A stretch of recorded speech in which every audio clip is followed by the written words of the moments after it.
When you compare yourself to others, you are practicing self-brutalization. It is so unloving for you to compare yourself with others when you have no idea what they're going through. You are doing one of two things. You are either saying, I am not good enough, by looking at somebody else and you are not where they are.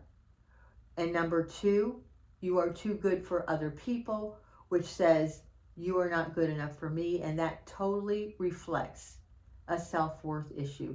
If you felt really good about who you are as a human being, if you were in divine presence and you realized you were put on this earth to fulfill a mission, you are going to be okay. You don't have to compare yourself to others because you can walk through the world with grace and with knowing that you are right where you are supposed to be. But if you step out of that and you say, oh, look at the beautiful house that they have. Oh, and I don't have one. Look at the great car that they're driving. Oh, but I drive a 10-year-old car. Oh, look, they're doing so much better spiritually than I am. But you're not doing the work. Or you say, oh, she's not doing the work that she needs to be doing. I'm better than she is. When we participate in any of those extremes, we are participating in our own self-abuse, and it is so unloving. And you probably don't even realize it because you're putting people on a pedestal. You're making up stories that you don't even know about. Recently, an Instagram couple who were very popular, they had millions of people on following them and on their channel.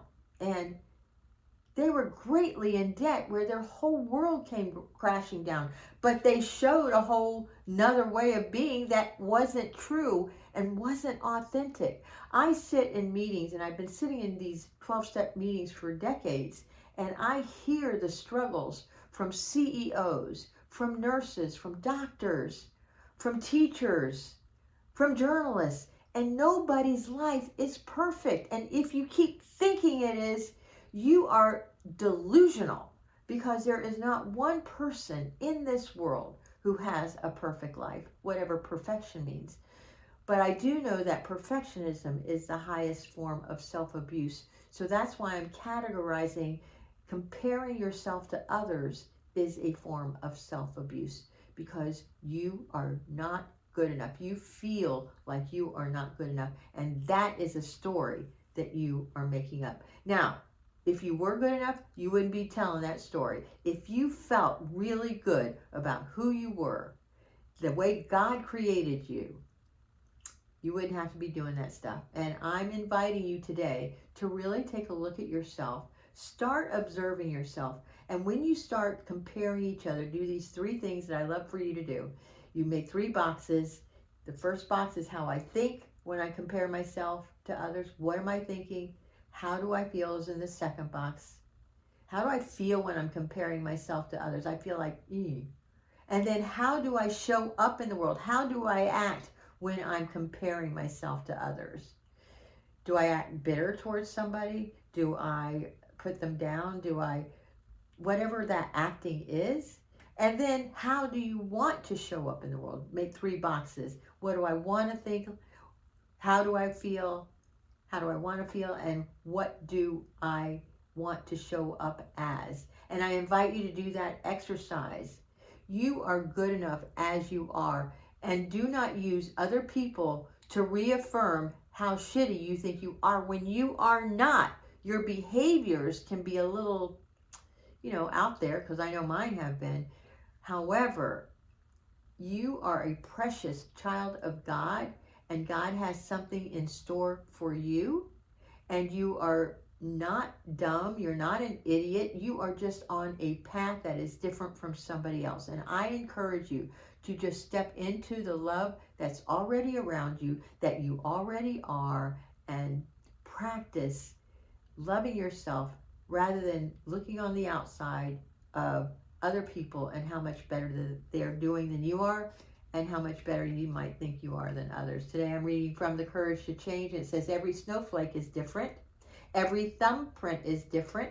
Every person in this world is different despite the common things that bring us together. And comparing myself to others was a defective character that plagued me all my life and continued for my early spiritual practices. I focused on how others seemed to be grasping the spiritual practices more quickly than I.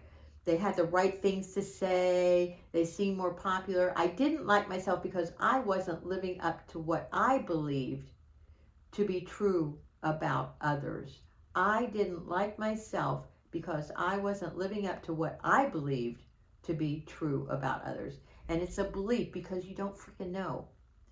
Today, just like the snowflake and the thumbprint, I realize that I too have special qualities. I know that my growth can't be compared with anyone else's, and I have learned that I can't judge my insides by other people's outsides. We're all doing the best we can, and like every other person on the planet, I offer an important contribution to the world simply by participating and being myself. And I encourage you to practice loving yourself a little bit more, accepting yourself a little bit more, and stop looking into the outside for you to feel bad about yourself. Look on the inside to see what your kindness, your generosity, your support, your love, who you are as a person, how you show up in the world. That's who you really are. If you like this, please comment below. I would love to hear about how you show up in the world and how you're going to show up in the world. And like, subscribe, and maybe share it with somebody who could possibly use this, because you know there is. I love you. Ah.